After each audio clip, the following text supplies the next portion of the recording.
I could not be more excited to have Mr. James in the house this afternoon. How are you, Kyle? I'm doing well. Thank you for having me. I'm so excited to have you on today just because, I mean, I think both of us feel like this, but we're just buds, you know? Absolutely.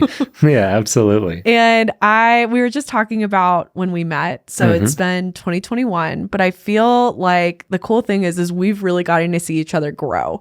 Over the past couple of years, you've gotten to see us like grow the brokerage, and I've gotten to see you grow from like a small real estate portfolio to this big bag management company. And I'm just really excited to get into all of that. Well, I am very excited as well. Awesome.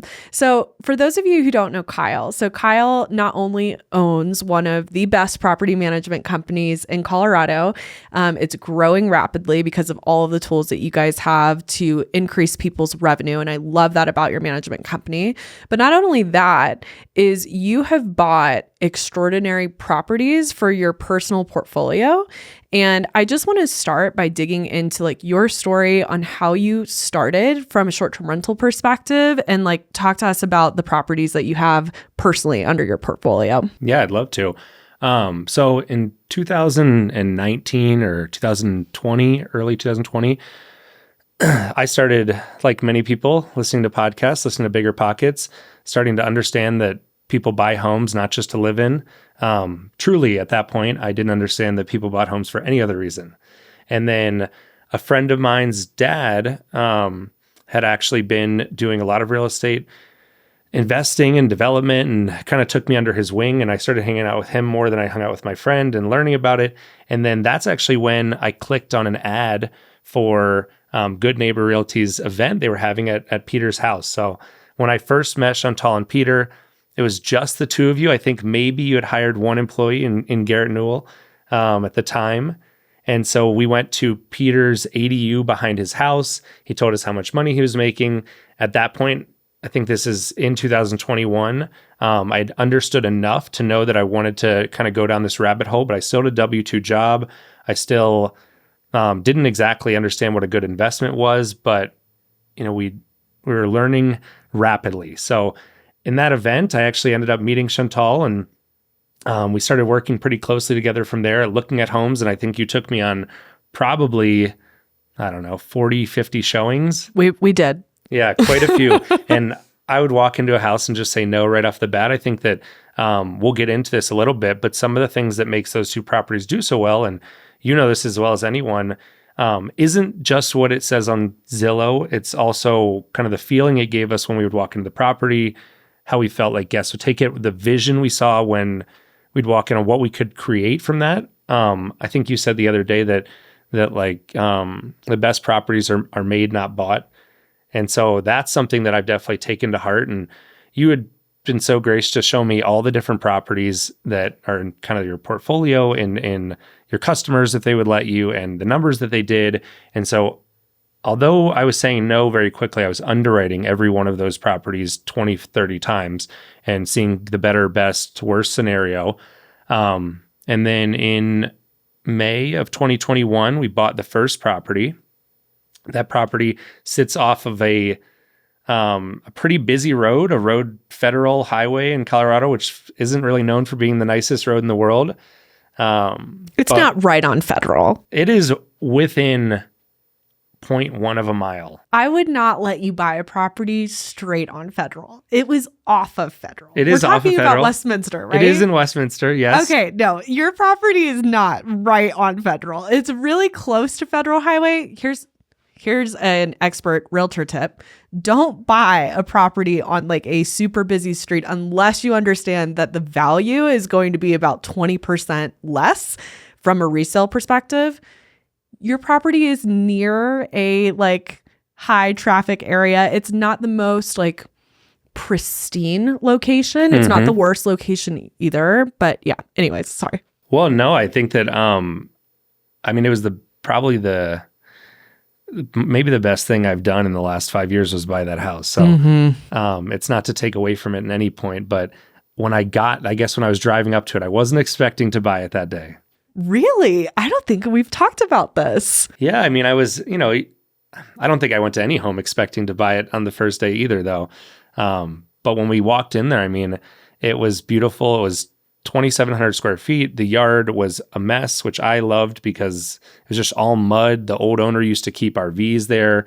But I just saw that as kind of a playground to build on and to create something special. And at the time, I think themes and themed properties were just starting. And I don't know if anyone really did it to the extent they're doing it today by any means. So we had that vision together and kind of talked about that and was very confident that this was the right house. But even after that, would get setting it up. And I think the day before I listed, I remember distinctly that I was scared to list it because we had just spent pretty much my life savings on this property.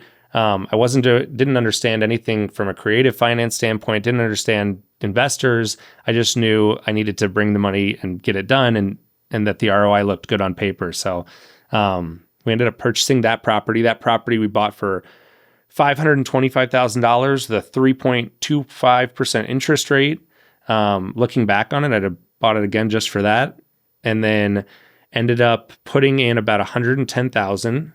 In year one, that property did about $136,000 with about $65,000 in cash flow.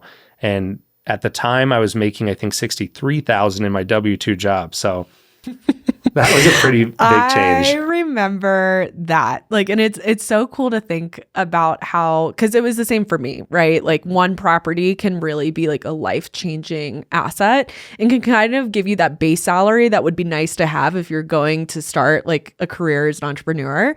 And you're right, when you were talking about how, you know, at that time, people weren't really doing themes. Like you were the first person that I sold a home to that went for it from a theme perspective. And I was really nervous, honestly, because you were like, I'm going to make this really funky. I'm going to add the volleyball court. You did it like a groovy theme with like purple couches and disco balls. And like, that's very normal in our space now. And now everybody is looking to do that. But at that time, nobody was really talking about it. And so when you sent it to me, and you've described yourself as an experienced curator, which is exactly what you are. That is, I think, one of your strongest gifts.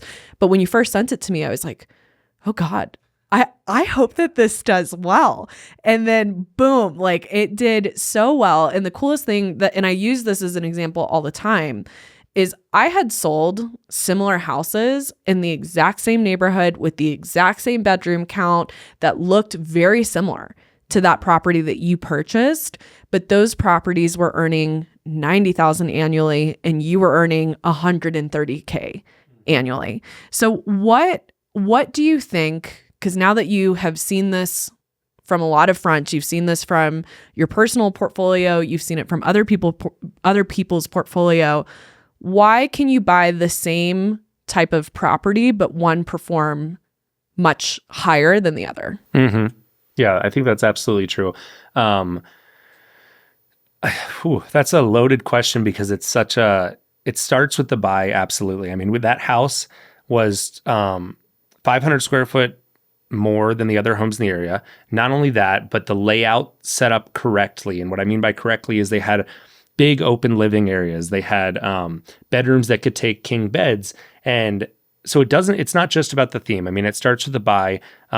We felt like there's a couple things that home had. Big gathering areas, the outdoor space, which we ended up turning into a volleyball court, made a big difference. But I guess, why is it different from those other properties? It's all of those little things that add up. So you start with the right property, and then you start with, I think, kind of the actual amenities that you're going to put in the house, right? Before you even get to a theme, what are we going to do with this yard? What are we going to do with this basement? What are we going to do with these different, areas that are kind of where they come to? And in that house, we decided to do a massive game room. We decided to do that volleyball court, and then a turf area, a hot tub, a fire pit area, which all seem like normal things now, but no one in the area had been doing them then. And then from there, you can't just have the amenities. You got to kind of make it stick out on the OTAs. At the time, we weren't doing a direct booking website. How do we get our property to stick out among all the other properties in the area? And, I think now we've changed our perspective a little, but at the time it was how much color can we put in this house, right? Mm-hmm. And how many ways can we get it to stick out? So we did like 5 or 6 murals. We're doing some smaller things too. I think me and a contractor sat there and did 20 disco balls and a chandelier with fishing wire, and made that kind of stand out. And, we really thought we were doing something at the time. And you were. I mean, it was iconic. Like, you were the first person. Like, I literally at that time did not have another person on my radar that had done something like that. Where did you get the inspiration to take a swing like that? Like, had you seen someone else at that time be successful with going kind of funky and non-traditional? Because I think at that time, a lot of people were buying nice homes and they were furnishing them like you would furnish a hotel. Mm-hmm. And you at that time understood that these are not hotels. Mm-hmm. These are something different. People are looking for something different in this type of asset. So what led you to that? Was it intuitive or did you see it modeled? There was definitely some comps on AirDNA and on when we were looking at in some areas in town that were doing far better than the other homes. And then I guess our thought was, how do we take it one more step? And also, these are tertiary markets around Denver. They're not downtown. So why is somebody, what's going to drag them out of downtown and bring them together as a family? Our market for that property is not luxury. It is not, it's also not, super budget, but it's your middle of the road families that maybe are coming together to meet in Denver. They have, maybe they have a soccer tournament, or they want to get together as family just to get together. Or maybe we've had everything down to like, we don't really get much corporate at that property, but we have had groups of corporate come as well. And families too, sometimes families like our we'll main target. gear it and we'll think, oh, this would be so great for a bachelor party or a bachelorette. And then parents are like, oh, this is so great for my kids. They're going to have like plenty to do. They're going to entertain themselves. And then like multiple families being able to gather is also a really big thing. Yeah. And I mean, honestly, I was watching all the podcasts. They were saying be different, and we were looking at some of the comps, and we just kind of went for it. At that point, we were, didn't exactly know what we were doing. We got lucky as much as we were smart. Mm-hmm. For sure. And then something that you said is like your properties are not, well, one of them is, but this property was like not a luxury property. I think I previously had the misconception that like if you purchased a luxury property that you would make more money, because that makes sense, right? Like you purchase luxury property, more people are going to pay a higher price per night. But the interesting thing is you made $130,000 on that property every single year.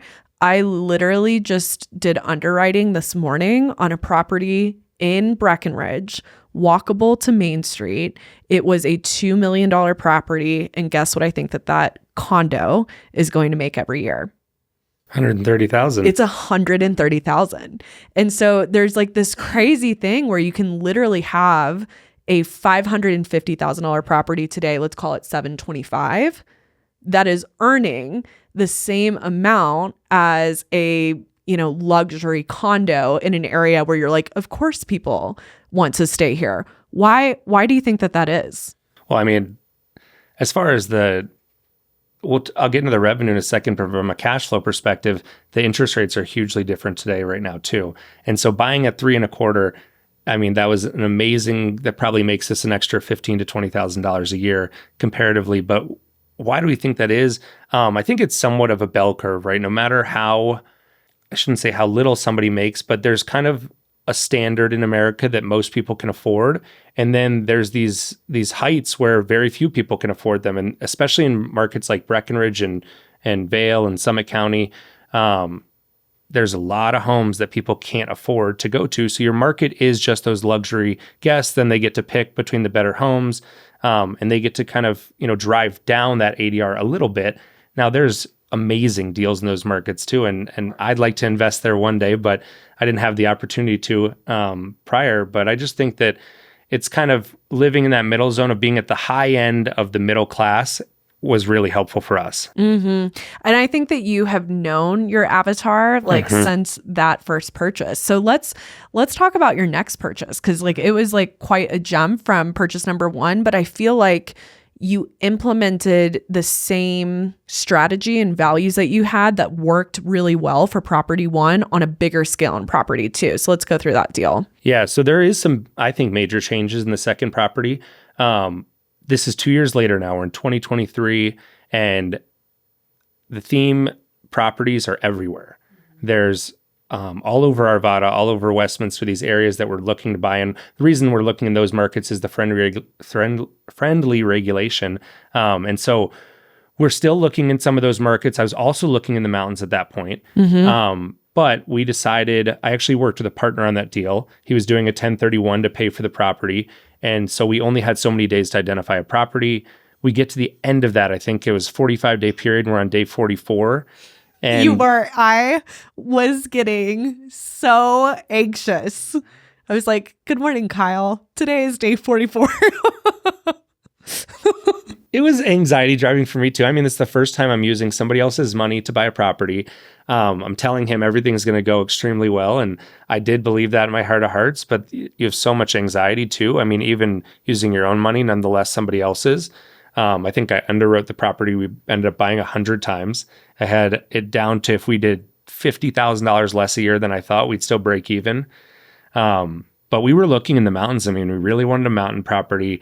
And when it came to that 44th day, we'd had this property on the back burner, but we knew it would be profitable. We also knew that where his money was sitting currently was a poor investment as far as continually kind of going forward with it. So we ended up buying that property on the 45th day, or at least identifying it. And then to get into a little bit about that property, there's some differences now. So we knew that if we went with kind of a more typical theme, a more typical amenity setup, more typical home, we'd probably not be able to make the same cash flow I did in 2021 because of the different interest rates that are happening right now. And the prices now were 25% higher at least. And so we had to go kind of big. So this property had a probably 1,700 square foot basement alone, and then some really nice vaulted ceilings, and a pool and a hot tub room. And we just felt like it was a blank canvas. And when I say a blank canvas, there were some definite things we had to cover up and fix as we went through that process. Yeah, for sure. So the purchase price on this property was $900,000, as opposed to $525 when you first purchased. And then I think something else that's interesting is the market had changed, like supply had risen, especially in Arvada, which is a suburb adjacent to Denver. And so a lot of people have been nervous, like, hey, there's a lot of inventory here. Am I going to be able to stand out? And I think that you being conservative in your underwriting really made sense. And we're also in this, at the time of this recording, like, I think that there's more volatility in this space than we've seen before. Like, there are some properties that are absolutely crushing it, and then there are some properties that are really struggling today. And so I think that it was wise of you to be conservative in underwriting that property. Walk me through the number of bedrooms and the square feet and what you all did from a design standpoint. Did you go, I mean, I know, but did you go as funky as you did the first time?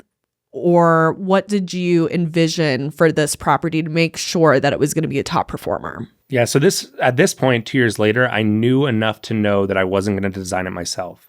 Now, I still drove the project. I was a part of every single choice that was made, but the professionals in the space have gotten so good. And I think congruence of your design today is so much more important. People love to put in color and put in amenities now, but making it feel like there's a true theme, and a theme doesn't have to be superheroes or skate parks or what have you. It has to be a feeling that you get, and maybe a color palette that's put in there to tie it all together. So when we looked at this property, I knew it would do well because there's no other property in the area that had 6 bedrooms. We ended up putting in 8 beds, all queens and kings, housing somewhere in the neighborhood of 18 people in beds, 20 people if they wanted to bring a couple extra. So we knew that was a great kind of setup. There was a big area in the middle that could house those same 20 people at a long table, as well as an outdoor table that can house 20 people. So we were trying to give them these areas that they could then, what I like to say is like they could play cards as a group together at. When you're dragging these families out of the main city center, you want to give them a way to be able to feel comfortable hanging out together. So that, along with having the pool and the big game room, we felt like was a good baseline. And then we ended up bringing in summer-led designs to kind of drive the actual color palette and the design. And something new that they had showed me on this property is that some of the finer details, the lighting in the property, the trim, some of the different outlets that we're using, the different types of lighting are so much more important than I had previously realized. And so we went with a mountain maximalist theme. We didn't want to push out any one type of group. We wanted to be available for bachelorettes as well as bachelor parties, as well as families, and make it we did just go super, I guess, fun with it, but we wanted to stand out too. We used lots of actually dark colors within the property, which was nerve-wracking for me in the beginning and ended up working out super well. But yeah, I mean, hats off to them. And then we had a lot of great contractors too, and we kind of made little changes here and there and ended up working out better than I could have imagined. Yeah, mountain maximalist is like the perfect way to describe what you guys did. It's like dark green and there's really cool wallpaper, and it almost feels like you're at like a swanky bar, and not like a club way, but like a high end, like swanky stay. And so, yeah, I think it's great. Everything that we're talking about with your properties, I think that anybody that's listening to this right now is thinking, oh my goodness, he must get so many parties. There must be so much damage. Like, he's accommodating 18 to 20 people. I would never want to do that.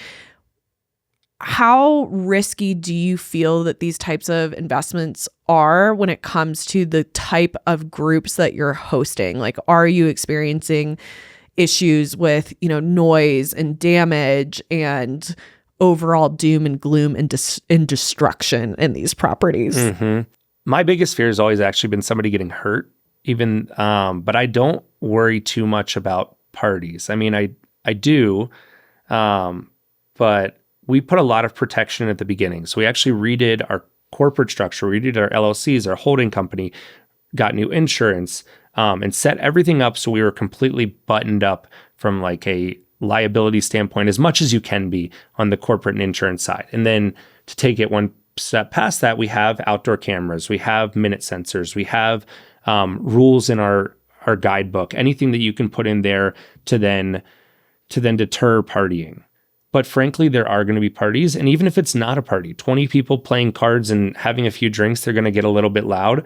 I guess what I would say is that while we do have parties, I think over the course of 3 years in the other property and now 6 months on the newer property, we've had maybe 2 or 3 issues that have amounted to $4,000 or $5,000. And those properties combined do over $100,000 a year in cash flow. So I'd far rather deal with those parties here and there than I would a property that isn't even, paying for itself or paying me that extra cash flow. So it's kind of just a decision we made rather than that we're not afraid of partiers. I think that that's really wise to think about, like, the cost benefit perspective of that. Like, yes, you are going to have some issues where someone breaks something, or you're going to have to like address like with them to, be respectful or more quiet. But the majority of your guests are going to be good guests, like especially with them being reviewed on the platform too. And for those couple of people that aren't good guests, you're getting paid well to solve that problem. Absolutely. And from our management side, I mean, I find that our budget properties have as much parties as our higher end properties. These properties aren't cheap, right? I mean, in the summer, we're talking about $1,000 to $1,500 a night. And they say, minimum 3-4 nights. They put a good bit of money up to stay there, and they know that they could be charged additionally on the back end. So we haven't had too many issues there. Yeah. Another thing that I think that you are extremely good at is getting great reviews on your stays. Talk to me about that. Like, how do you ensure that you have great reviews, and what do you do to mitigate a bad one? Mm-hmm. So that starts, from the beginning on the process of ensuring your home's well stocked, ensuring your home's well maintained, ensuring that your sheets are clean, and not only clean, but finely pressed. Anything can cause a bad review these days. And then it's about having kind of a conversation and an open conversation with that guest. And so we, day 2, right at 11 a.m., I think it is, we ask them how their check-in went. We start to open that conversation up there. If there's an issue, that's normally when they're going to bring it to our attention. And then that gives us the entire rest of their stay to make it up to them, whether that's dropping off a bottle of wine, or it's giving them a call, or it's having something fixed quickly. And then, at the end of it, if they're still not happy, we are, willing to talk to them about giving them some of their money back to save that review. We also let them know, we talk to them about our business. We talk to them about how much it affects our business if they give us, a lower review. We're not asking them to not give us lower review, but sometimes a guest thinks that, 4-star means it was a great stay, and they don't know the difference between that, the 4th and the 5th star. And if we're not having that conversation with them, they won't know the difference. So giving them that perspective is helpful as well. And I mean, that's kind of, once the review's been left, it's a lot harder than just doing the right things from the front end. I agree. It's much easier to address it early on than have to deal with it after, because honestly, like sometimes you'll have a guest that just doesn't have a good experience and you don't know about it. So if you're not checking in, and it does seem like, oh man, that must take so much time, but it is something that could be automated to check in with them and say like, hey, how are you doing? And I think that people underestimate the power of a phone call. I literally did this yesterday. So I had someone stay at my A-frame, which is like in the woods, and it was a single woman and her daughter, and they were so freaked out. Like they were like, we think that someone is like following us. Like, it's just like, it's very quiet out there. They had like some like weird notification that there was like an air tag, which was put by the rental car person, but she was so freaked out. And I was like, man, I am going to get a review that is like, this is the creepiest place to stay ever. It's a beautiful property, but it's like in the middle of the woods. And so I called her and I was like, I don't know what I'm going to say to her. Like, how do you calm someone down that's just like afraid for no reason? But I called her and she was like, I can't thank you enough for calling me. Just hearing that like you think that this neighborhood is safe and that you've spent time out here, and knowing that you know your neighbors, you know the property, like it wasn't rational about that at that time. It was more emotional. And because I was able to have like an emotional connection with my guest, I think it made all the difference, made her more comfortable, and she left me a great review from it. And I think that you're really good at doing the same, is like really trying to connect on a human level. And that's hard to accomplish as like a larger property management company now. So talk to me about how you guys are still giving that like human touch. To your point, I think 95% of the time, 99% of the time, people just want to be heard. They want to be talked to. And when it's your property, your money, your decision-making power, that conversation's easier to have. It throws another wrench in when you're managing on behalf of somebody else. And then it throws another wrench in when you're having people do communications on your behalf, on behalf of somebody else as well. So that becomes, we have been building out policies, but we also have a couple escalation points, and I guess to make it, to put it in real terms, how do we keep that sense of care? It comes back to really what we're telling our team when they ask us those questions, and it also comes back to kind of our morals. And so one thing I've noticed in our business is that as we grow, our systems change constantly, right? I mean, managing 10 homes is different than managing 20, which is different than managing 30, which is different than managing 100. And so our systems are always going to be changing, but our morals and our thought process around what matters can stay the same. So to us, what matters is always number one, first, guest experience. Our homeowners will understand if we did something in the spirit of giving our guest a good experience.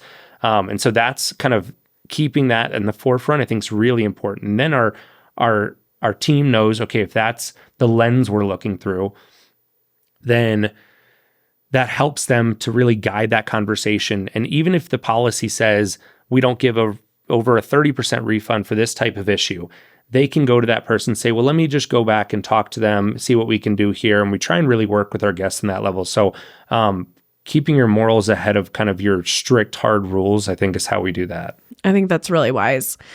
On that note, I've never heard someone say that they have like a policy for like how much money they'll give in reimbursement for this or that type of issue.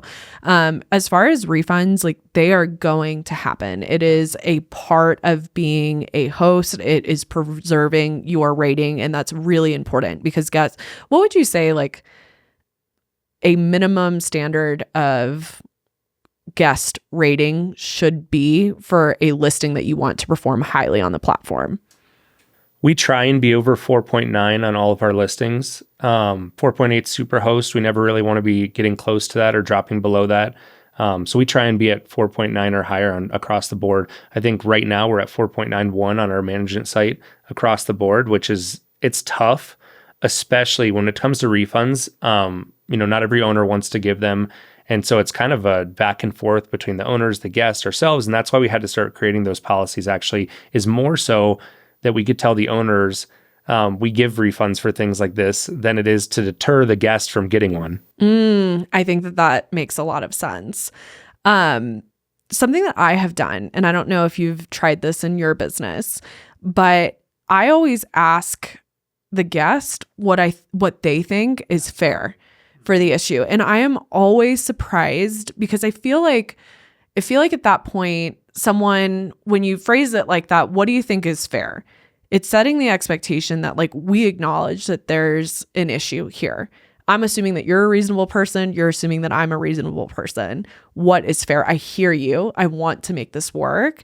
And I, every single time, with the exception for one instance, have always had guests come up with something that is like less than what I would actually be willing to pay or right in line with what I thought. Have you experienced that on your end? Do you think that the majority of guests are actually reasonable? The far majority are. Yes. And we do exactly that, right? We ask them what they think is fair, and they almost always come in with a pretty reasonable number. Another trick, when they don't come in with a reasonable number, when we want a full refund because the freezer stopped running, we actually guide them to report us to Airbnb. And what I mean by that is that Airbnb has, and obviously it's different when it's Vrbo, Expedia, direct bookings there, but I think the majority of listeners probably aren't, on a huge amount of sites. And if they are, they still get the majority of their bookings through Airbnb at this point, which there's things I'd like to say about getting off that site to an extent. But long story short, when somebody is coming at us with an unreasonable expectation, we tell them, we'd love for you to take these pictures and take what you found and bring it to Airbnb. They are in place as a mediator to tell us what we should be giving you back as a refund. And that really takes kind of the onus off of us on making that decision. They then generally give us a pretty good review. We tell them, that we're going to do anything we can to fix it, but they're just in place as a mediator. And typically Airbnb gives even less if it's unreasonable. Now, if it's reasonable, they will give a full refund. And at that point, we've kind of made our bed. But it's always a bit of a negotiation, a bit of a guessing game, a bit of, trying to do what the right thing is too. So I rely on Airbnb heavily for issues. So like if I ever have to collect payment from a guest for damage, I really love that they're in place to add a level of separation. And so for me, I try to keep it like as little emotional as possible and make it feel as corporate as possible. So I'll just go through their channel. I'll ask for, the money that's needed to repair this or that. Or just like you said, if I have a super unreasonable guest, I will just call Airbnb customer support and I'll tell them the answer. And it is literally the coolest thing. They will get on the phone with the guest. They will be the mediator. So if you're someone who's like not great at like confrontation or like not great at like the customer relation aspect, I would rely heavily on them or on your property management team. Speaking about property management teams, I think that what you have built is so special. And I think that you are really boutique and that the values that you've had in your own portfolio have been translated to those that you manage. I think that you're really aggressive from a revenue standpoint. And my biggest complaint with a lot of property management companies is it feels that they exist to call the plumber, not necessarily to be a partner with you in generating the most return on the asset. And I think that that's something that sets you guys apart. Tell me what people should consider when they're interviewing a property manager. Like, what are some things that you guys offer that is maybe different than some of the big box companies that charge 10%, whereas you guys are probably between 20 and 30% depending on the asset? Yeah. So we did, to to take one to step back, we did start a second company this year as well for just revenue management, because to your point, many owners came to us and knew that they had great cleaners, they had great handymen, but they couldn't understand that side of the business, which active revenue management is a huge part of what we do. If you look at, a company like Evolve, they rely fully on an algorithm, which is fine. But to say that, 2 4-bedroom houses in the same neighborhood should be priced the same amount when one house is fully pink and Taylor Swift's coming to town, that's just not how, that is in reality. So some of the things that we're trying to do differently, and also this isn't to take away from bigger companies, because as we've grown, there's actually a lot of things we've been able to get better at too, right? Some specialization can be extremely helpful, but from starting day one, I never really meant to start a management company in the beginning. I figured I just got into this industry. If I can help some people and learn from them at the same time, that was all I wanted to do, because I really didn't have a strong investing background. I knew that I would give all of our effort, but I didn't, and I knew a little bit about short-term rentals, or a good bit at that point, I guess, but I wanted to learn from these investors who didn't understand short-term rentals. So I would go and help them with their short-term rental, their pricing, their strategy, their design. And in return, I would get to ask them, why'd you buy this property? What other investments do you have? And get to learn from them. And so we've tried to keep that mentality to this day, where we're consultants for our clients. And that's a huge difference. I think that consulting aspect, because the property it has to start with the property you buy, then the design, then the management and the revenue management, and it all goes together. So if you're just taking this property and quote unquote optimizing it, well, that's not nearly as helpful if we talk to them about some of the different amenities they can add, some of the different design things that they can add. And then we optimize it from there, and we go down the rabbit hole. I have gone down the rabbit hole for hours and hours and days on pricing, and none of the pricing is as important as having a great property to begin with. But then you can make a huge difference on your ROI through doing kind of those smaller things too. So the biggest difference, I think, between us and the bigger box stores is that consulting. And we're trying to do that with everyone in our company. We're trying to teach them what makes a good investment. We're also trying to help them invest in their own properties. And that's going to teach them that's going to teach them more than anything if they make a good investment or not. So that consulting aspect and understanding that it's humans talking with humans and working together to make their property successful will always be more important than kind of some of the bigger parts of the business from a system standpoint. Mm-hmm. Yeah. And I think that, a good property manager can really make such a difference, and it can really pay for itself. Like, I fully believe that you're bringing in more value than what it costs to use you at a property as a property manager. In a lot of instances. And I don't believe that for every management company that's out there. So like, how could people determine when they're interviewing a property manager how likely they are to do a good job? Yeah, some things I've noticed on our end for that. I mean, I always say that our owners hire us for 2 reasons, which is to protect their homes and to make them more money. And so that breaks down into a couple different aspects. From a protect their home standpoint, you should be getting referrals from other people that they manage for. And more than one. They're going to have a couple buddies that they manage for across their portfolio. So getting those referrals is huge, and understanding, do they respond quickly? Do they, from a maintenance standpoint, or just do they respond quickly when you have concerns about your house? Most people you're managing for have 1, 2, maybe 3 homes, their biggest assets, and they want somebody who responds quickly to them about all of their concerns and their worries. And it's an anxiety driving space for a lot of people. Not a lot of people are buying, hundreds of homes, and it's all numbers on paper. But that really matters to them, everything in the property. So getting those referrals is huge. And then from a money standpoint, I would be asking them to see some of the revenues of some homes that are similar to yours in the area, as well as an owner statement. So one thing we've been pushing really hard this year is that historically we've been great. I was going to say incredible, but we'll stick with great for now. We've been great at driving revenue. We've been great at helping our owners to really amp up their home. We've been middle of the road, like everyone else, at our costs.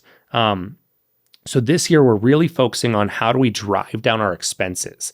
a lot of management companies will charge you to go out to the property for any reason. They will charge you, for these ticky-tacky little things. And we already don't do that. But now we're taking on, okay, how do we bring in some of these in-house maintenance people so that when we send them out for a small job, we don't have to charge them at all. So really, it's then when you look at that owner statement, it'll show everything from the different fees you're charging to what you're, not charging for effectively. So that is a big thing for us. I'd look at their owner statements. I'd talk to their different references. I'd ask them to see other properties that they manage for and the revenues on those properties and kind of compare it to yourself.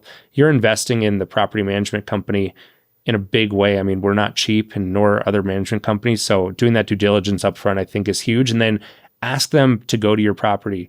I can't tell you how many times I get right to the signing point and this person says, well, do you want to meet me at the property? It's like, of course we want to meet you there. We're going to be there all the time. If somebody doesn't go to your property, that's a huge red flag for me.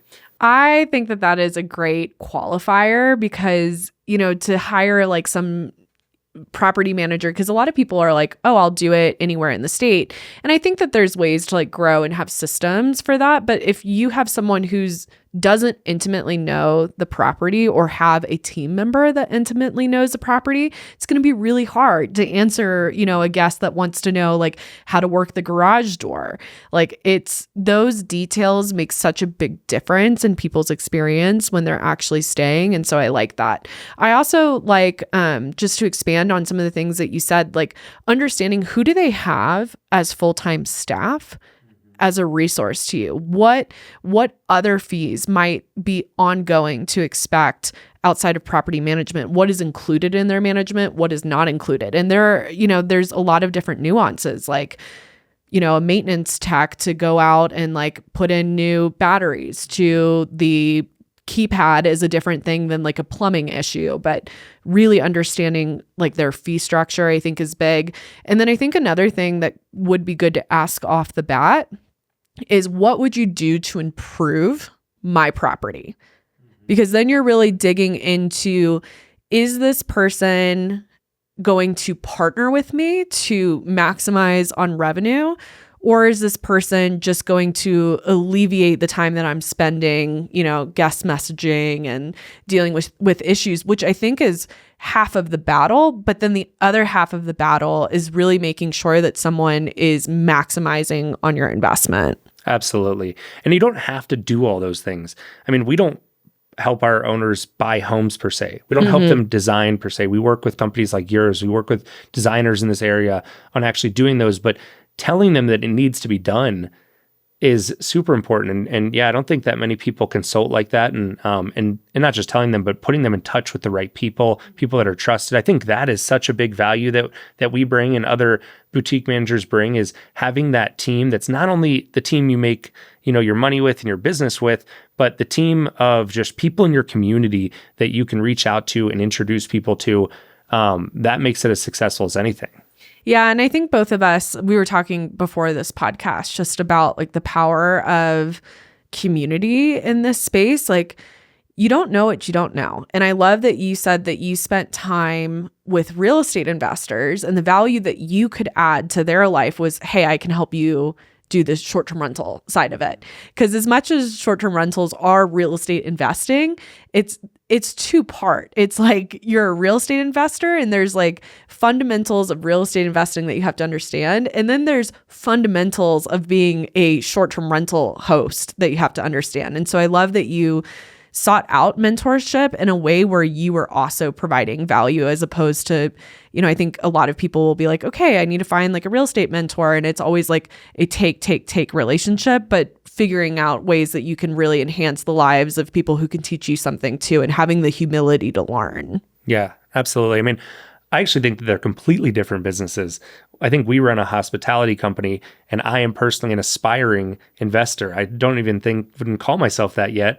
But they are so different and you can make success in both sides, but yeah, they're completely different businesses. So we were able to, in the beginning, it was just helping people with their price labs and helping people with their design. And then, one thing leads to another. I love that. For anyone who wants to get in touch with you, Kyle, how can they find you? Where can they get in touch on social media as well as website, email, all that good stuff? Yep. We have the best email is info@atomicstays.com. We have our website, atomicstays.com. And then those would be the best ways. We also have social media, but info@atomicstays.com. We'll get back to you within an hour or two. Awesome. Well, thanks so much for coming on today, Kyle. Thank you.